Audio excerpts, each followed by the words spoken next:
चलिए हम आगे देख लेते हैं इसको पहले। अरे ये क्या है, सबसे पहले सुन लीजिए सब लोग, ध्यान दीजिएगा। कैसे बनेगा उत्तल दर्पण के लिए सूत्र का निगमन कैसे हो रहा है ये समझना है, तो अच्छे से आपको समझना पड़ेगा। सबसे पहले क्या क्या लिख रहा है, इधर देखो बच्चे, मुकेश इधर इधर इधर ध्यान देना, तोड़ देंगे आके अभी।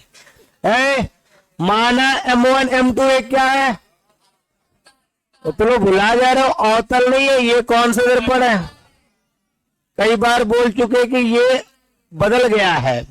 और ये जो मैं अभी मंगाया एक छोटा सा ये चम्मच, अच्छा एक चम्मच को देखो ध्यान से, चम्मच ऐसे देख रहे हो, बताओ परावर्तक पृष्ठ किधर है, धंसा हुआ है, तो ऐसे चम्मच देख रहे हो, मतलब ये अवतल दर्पण का काम कर रहा है।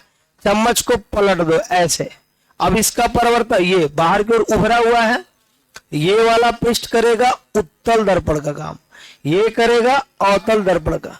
घरे जाना और अपना चेहरा इसमें देखना, चेहरा दिखाई देगा ना, तो चेहरा अपना देखिएगा कैसा प्रतिबिंब बन रहा है, आपको समझ में आएगा।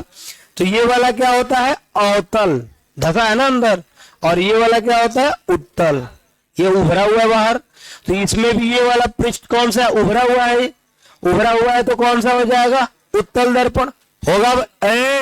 बताया ना कई बार, अवतल दर्पण में परावर्तक पृष्ठ अंदर की ओर क्या होता है, धसा होता है, उत्तल दर्पण में परावर्तक पृष्ठ बाहर की ओर उभरा होता है। चम्मच पे आप दोनों समझ सकते हैं।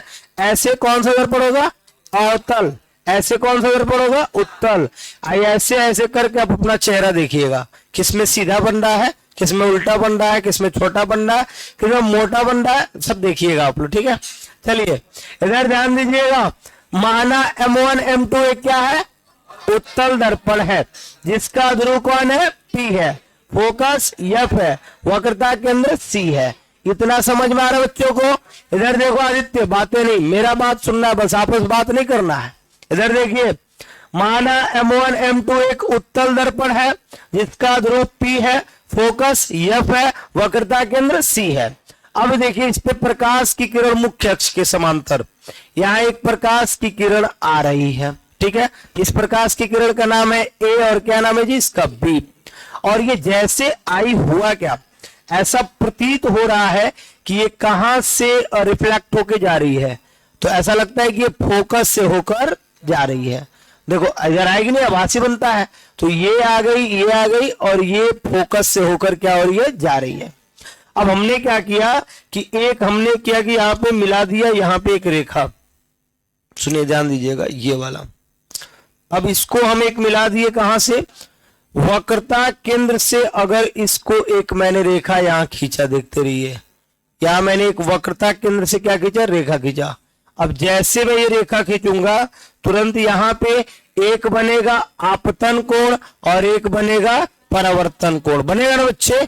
तो यहाँ पे थोड़ा सा हम ध्यान देते हैं कि जैसे रेखा खींचे, इसका नाम हम BD रख दे, BD रख दे, D है, और ये नॉर्मल है, अविलंब को क्या बोलते हैं, N बोलते हैं। अब मैं एक बार फिर से पढ़ के सुना रहा हूं, सुनिएगा, आपको समझ में आ जाना चाहिए, क्योंकि मैं प्रूफ कर दूंगा। इधर इधर देखो, माना M1 M2 एक उत्तल दर्पण है, जिसका ध्रुव P है, फोकस F है, वक्रता केंद्र C है। मुख्य अक्ष के समांतर प्रकाश की किरण AB आती है और टकराने के पश्चात फोकस से आती हुई प्रतीत होती है, तथा दूसरी तथा लिखे, तथा वक्रता केंद्र से इस पे B को मिला दिया जाए तो ये एक अभिलंब बन जाता है। क्या बन जाता है, अभिलंब बन जाता है।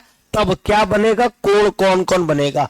अब आप बताओ बच्चे सभी लोग, कोण बताना, A B और N, ये वाला आपतन कोण है कि नहीं है, बताओ, A B N, और बताओ ये N B और D, कोण N B और D, ये वाला, ये दोनों आपस में बराबर होगा कि नहीं होगा। पढ़े रिफ्लेक्शन का नियम हम लोग, परावर्तन के नियम से क्या होता है, आपतन कोण परावर्तन कोण दोनों आपस में बराबर होता है। यहां हम लिख सकते हैं परावर्तन के नियम से। किस नियम से जी, परावर्तन के नियम से, यानी परावर्तन के नियम से ये दोनों कोण आपस में क्या होंगे, बराबर होंगे। ये बात तो क्लियर हो गया। चलो भाई एक मिनट, एक और काम करते हैं। ये रेखा देखो ना ध्यान से, एक मिनट, ये जो मैंने ऐसे डॉटेड खींचा है, चाहे यहां कहो और चाहे यहां कहो, ये कौन सा कोण है, कोई बताएगा? संगत कोण है। कौन सा कोण है? ध्यान से देखो पहले बच्चे, इधर देखिए, ये कहीं रेखा नहीं जी, ये भी समांतर वाला सीधा है, ये भी समांतर सीधा है, तो जितना कोण यहां बना रहा होगा उतना कोण यहां भी तो बना रहा है। तो ये संगत कोण के नियम से आपस में क्या हो गया? बराबर हो गया। मैं ये बात लिखने वाला हूं कि कोण, देखते रहो, ए बी एन जो है वो किसके बराबर है? तो एफ सी और बी के बराबर है। किसके बराबर बच्चे? एफ सी और बी के क्या है? बराबर है। किस नियम से बराबर है? तो संगत कोण से बराबर है। ये सब 9 में आपको कोण के बारे में पढ़ाया गया होगा कि संगत कोण कौन होता है, शीर्षाभिमुख कोण कौन होता है, एकांतर कोण, सब बताया गया। अब बताओ बच्चे, समीकरण 1 इसको मानोगे, समीकरण 2 इसको मानोगे, ये दोनों बराबर है तो ये दोनों भी तो बराबर होगा। मैं यहाँ पे छोटा सा बात लिखूंगा कि समीकरण 1 और किससे बच्चे? 2 से। जब ये बराबर है तो ये भी बराबर होगा, अर्थात NBD और कोण FCB ये दोनों आपस में क्या होंगे? बराबर होंगे। चलिए भाई, इतना तो समझ में आ रहा है कि ये वाला और ये वाला आपस में क्या हो गया? बराबर हो गया। लेकिन एक और बात है, यहां देखिए, ये वाला कोण देखते रहिएगा, ये भी कोण बन रहा है ना जी, कोण बना है ना, ये कोण किसके बराबर होगा? तो इस वाले के बराबर होगा। क्लियर हो जाएगा? शीर्षाभिमुख कोण के नियम से उस वाले कोण के बराबर होगा, क्योंकि देखो 2 रेखा यहां भी है। शीर्षाभिमुख कोण किसको कहते बताओ? ये वाला कोण ना जी, ये कोण होता है शीर्षाभिमुख कोण। तो बताओ, यहां पे ये दोनों दिख रहा है क्या आपको? ये दोनों इधर आ रहा है और ये वाला इधर आ रहा है, तो शीर्षाभिमुख कोण हुआ कि नहीं हुआ? हुआ ना बच्चे? देखो ध्यान से, शीर्षाभिमुख कोण इसी को कहते हैं ना। तो यहाँ पे ये दोनों कट मार रहा है ना, तो बना शीर्षाभिमुख कोण। एक काम करते हैं, इसी कोण को हमने दर्शा देना है। कैसे? ये क्या नाम है इसका? NBD, NBD नाम है इसका ना। तो भाई दर्शाओ, दर्शाओ इसको, लिखो कोण NBD जो है वो किसके बराबर दिख रहा है मेरे को? तो ये दिख रहा है F है ना, FB और C है ना, चाहे CBF कर लो। क्या कर लो बच्चे? CBF कर लो, ठीक है, CBF हो गया। अब बताओ, समीकरण 3 बना और ये समीकरण क्या बना? 4, और ये किस नियम से बराबर बना है जी? शीर्षाभिमुख कोण के नियम से। शीर्षाभिमुख कोण है ना, इस नियम से ये बराबर बना है। अभी देखते रहो, अवतल वाले से थोड़ा सा टॉप है क्योंकि इसमें दूधू को समीकरण आ गया। अब बताओ मेरे भाई, समीकरण है 3 और किससे लिखेंगे? 4 से। सही बताना। जब NBD आपस में इक्वल है तो ये दोनों भी तो आपस में इक्वल होगा। होगा बच्चे? दर्शा दो, FCB बराबर कोण CBF, यानी कोण कौन कौन? ये देखो, ये कोण और ये कोण आपस में क्या है? बराबर है। अगर किसी त्रिभुज के अंदर का 2 कोण आपस में बराबर हो तो उनके ठीक सामने की भुजाएं भी क्या होती हैं? बताया गया है ये बात। अब देखो, यहाँ पे एक ट्रेंगल है, यहाँ पे मैं एक ट्रेंगल लिखने वाला हूं।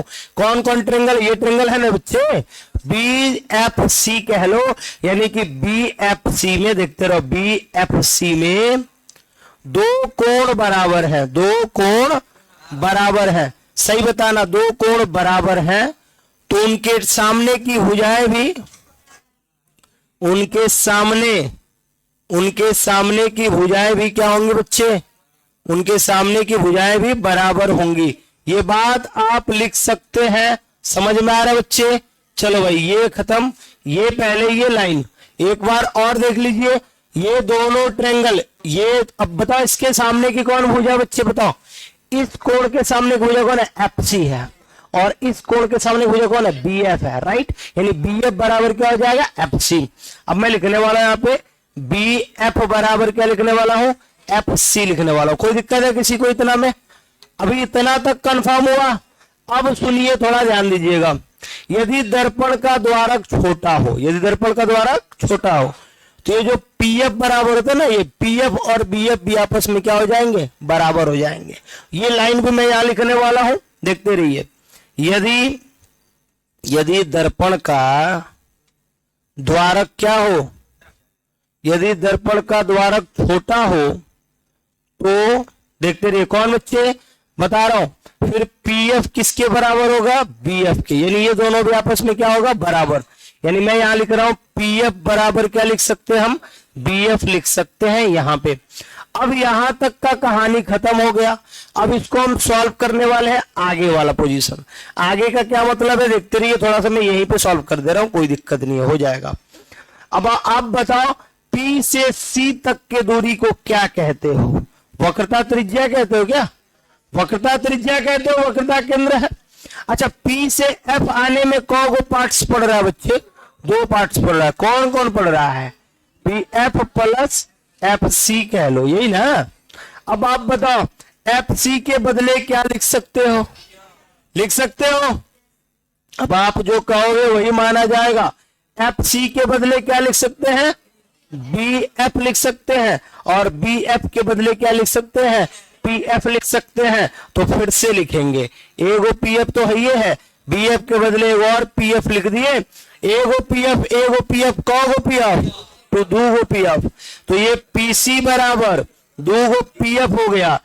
2 इधर। अब एक बात बताओ बच्चे ईमानदारी से, PC, P से C तक के दूरी को क्या कहते हो, R, और P से F तक की दूरी को क्या कहते हो, फोकस दूरी, यानी ये इसको कहते हो वक्रता त्रिज्या और इसको कहते हो फोकस दूरी। अब आप बताओ PC के बदले क्या लिख दोगे, R, 2 तो 2 ही रहेगा, PF के बदले क्या लिख दोगे, F, ये 2 बराबर के इधर आएगा, भाग कर आएगा, F बराबर R/2। बोलो हुआ कि नहीं हुआ मेरे भाई, प्रूफ हो गया।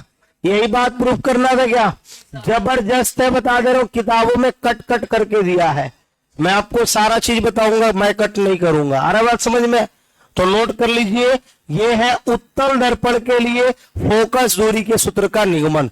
जबरदस्त है मेरे भाई, नोट कर लो, पूरा नोट कर लीजिए यहां तक। कहां MB लिखे हैं, NBD लिखे हैं, NBD है और कुछ नहीं है, एक स्क्रीनशॉट करेंगे हो जाएगा मोबाइल में आपके।